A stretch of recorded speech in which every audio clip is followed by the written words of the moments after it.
Quand Jeff Bezos avait commencé, il ne savait pas qu'Amazon sera ce qu'il est aujourd'hui. Quand le groupe Apple avait commencé, il ne savait pas qu'ils allaient être mondialement connus. Je ne sais pas, les groupes comme L'Oréal, il y a beaucoup de groupes qui ont vraiment commencé très petitement. On vous dit que les gens ont commencé dans leur cave, les gens ont commencé dans leur garage. Et après, ça a pris de l'expansion. C'est vrai qu'on voit toujours la réussite, mais on ne voit pas les souffrances, on ne voit pas les galères, on ne voit pas les nuits blanches, on ne voit pas les pleurs, on ne voit pas le stress, la dépression. On voit que les réussites. Mais en tout cas, beaucoup de personnes ont commencé avec deux petits budgets. Donc, commencez comme ça, avec, comme je dis, petit repassage. Et puis, je ne sais pas, un jour, vous allez tomber sur une cliente qui est, c'est pas fortunée, qui va vous ouvrir une autre porte et ainsi de suite. Et peut-être que grâce à elle, vous allez vous dire, ok, je vais, je sais pas, ouvrir une blanchisserie. En tout cas, ayez le courage de commencer.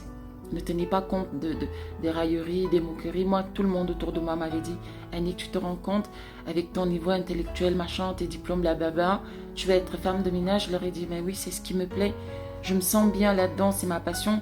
Moi, je ne suis pas à l'aise quand je reste enfermée toute la journée dans un bureau, à rester avec des collègues parfois qui sont hypocrites, que je n'apprécie pas ou qui ne m'apprécient pas, à faire un métier qui ne me plaît pas. J'étais pas bien. Or, depuis que je me suis lancée dans cette activité de nettoyage, je me sens tellement bien, je suis épanouie et je suis en train d'apprendre énormément de choses. Et pour finir, j'ai appris à aimer l'argent. Je sais que l'argent, c'est un sujet tabou, mais je vais faire une vidéo là-dessus pour entrer en détail, mais il faut apprendre à aimer l'argent.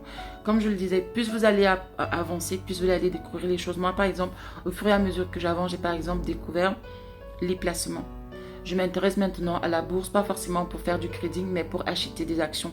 Parce que c'est un très bon placement aussi. En fait, aimer l'argent, il y a une différence entre aimer l'argent et être cupide. Quand on est cupide, on est prêt à tout pour avoir de l'argent. On est prêt, enfin, être prêt à tout, très souvent, c'est souvent dans le sens de faire mener des activités illicites. C'est parfois être méchant, faire des coups bas aux gens, faire de l'escroquerie, monter je sais pas, oui, faire des montages, d'escroquerie. Non, je ne dis pas ça. Quand je dis aimer l'argent, c'est être prêt.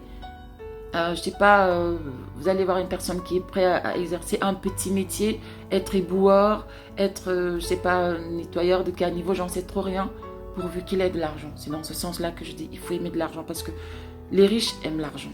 Et c'est parce qu'ils aiment l'argent qu'ils ont un certain nombre d'informations que nous n'avons pas. L'argent ne doit pas être un sujet tabou. Il faut aimer l'argent, mais il ne faut pas être occupé parce que plus vous allez aimer l'argent, plus vous allez vous intéresser à aller chercher l'argent, à aller le gagner. Que le Seigneur vous